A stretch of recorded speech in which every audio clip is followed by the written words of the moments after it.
Nowadays, most of the beer on offer in London is of the mass-produced imported variety, which is bad news for fans of traditional ales like me. But there are signs of a real renaissance in beer made from old-fashioned ingredients and recipes.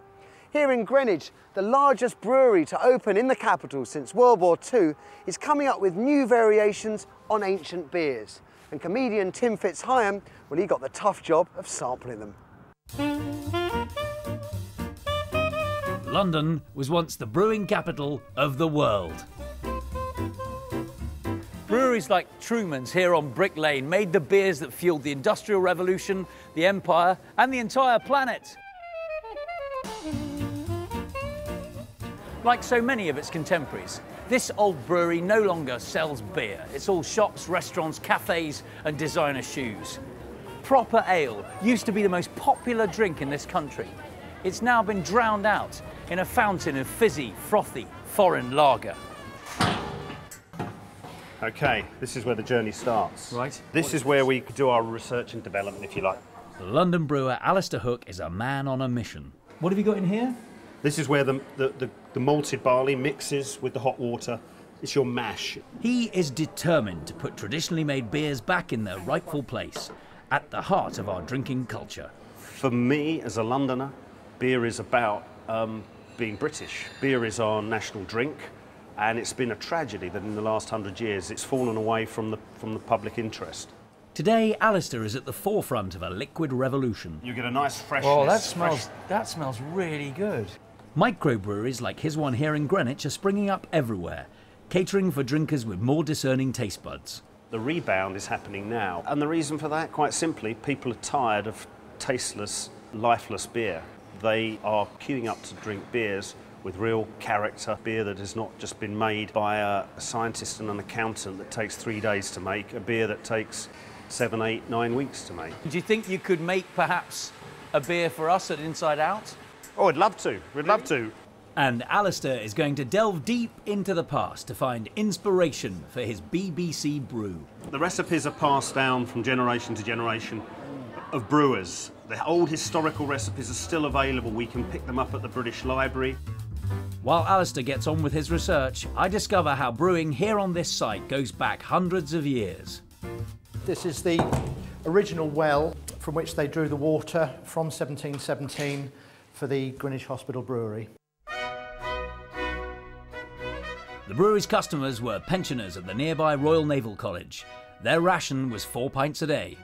London water wasn't safe to drink. Even into Dickens' time, you could get cholera and typhoid. So the ordinary everyday drink for most people was beer. What's the beer called that they were given?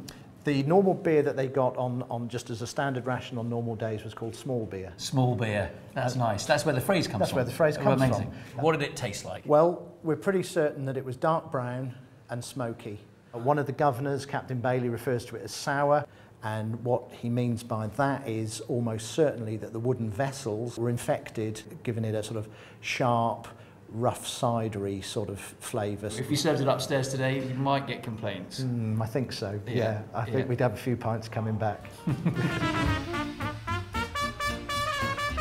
Once Alastair has perfected his recipes, commercial brewing takes place at his brand new facility just down the road.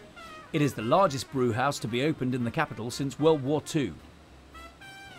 What style of beer would you recommend for Inside Out London? A perfect choice would be the beer that London was built on, if you like, the London Porter that was the main beer style brewed in the 18th century, and a beer that was drunk by everybody. The London Porters especially, who obviously donated their name to it.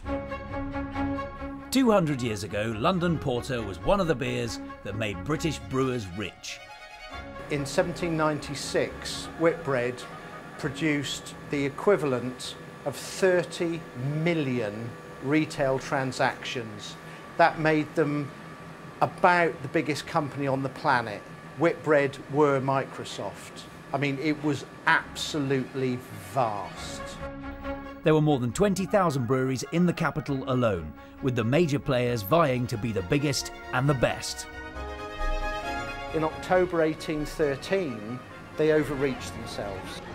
The biggest porter tun that was ever built burst. in the Tottenham Court Road, where the Dominion Theatre is now, there was a tidal wave of porter down what is now the New Oxford Street. It demolished several tenements that were built against the brewery wall, and the women and children that were there were killed. Some of them crushed, some of them drowned. Some of these people died of drunkenness. They were drinking the beer out of the gutters.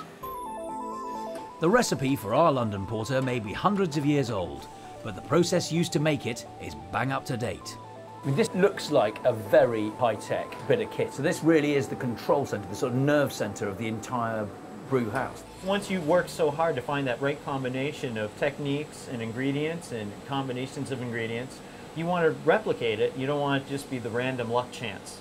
New technology allows you to just do it a little bit better. So with our inside-out London Porter, that's all going to be run from up here. This is definitely where it starts, kind of like the birthplace of the beer. We've got some lovely Greenwich whitebait. But however carefully and lovingly it's made, can beer ever take the place of wine at the dinner table? Alastair certainly thinks so.